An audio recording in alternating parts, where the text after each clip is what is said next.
Can you believe this? Today, we're roasting a whole camel. Not a lamb, but a whole camel. A truly rare dish, right? Back in the day, camels were the most important means of transport, rarely making their way to the dinner table. Only emperors got to enjoy it. And this massive camel weighing over 3,000 pounds is even rarer.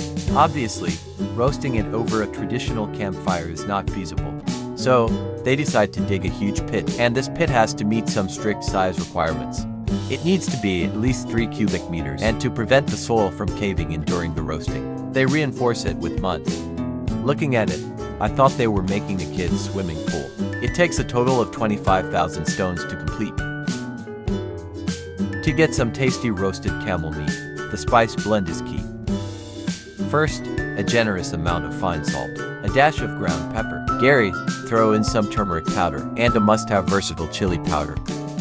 At the same time, lemon juice is the soul of the dish. With the addition of some virgin olive oil, you can mix everything well. Then, apply the seasoning to all over the camel. This is a meticulous job. No room for sloppiness. A well-seasoned camel will taste much better. After that, they put wood into the pit. You can use olive oil to light it up. The fire starts blazing immediately.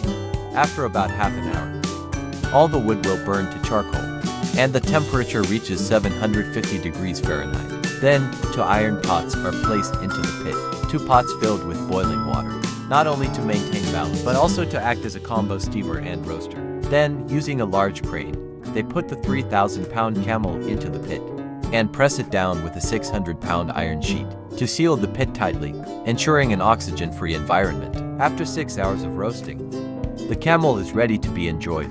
Meanwhile, they start preparing their local specialty rice. Their unique cooking method is truly remarkable. Cheese is mixed with the eggs. After they've been whisked well, the half-cooked rice is placed at the bottom of an iron pot.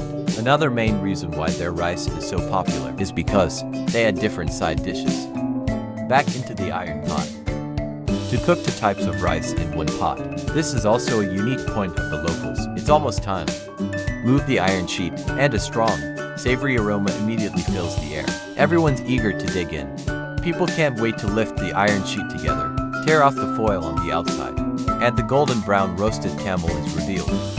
Gently pull, and the hump meat will come off. It's now tender and falling off the bone. It looks so mouth-watering. By now, the rice is also ready. Serve the rice on a plate. Meanwhile, the roasted camel has also been broken down. Cut it into thin slices, ready to be served. Even though it's still hot, everyone can't wait any longer. They're devouring it with gusto. A bite of rice, a bite of meat. Who wouldn't love it?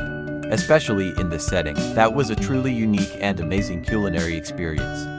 If you found this video captivating, be sure to smash that like button and share it. And hit subscribe so you don't miss out on more unique and unusual food from around the globe. See you in the next video.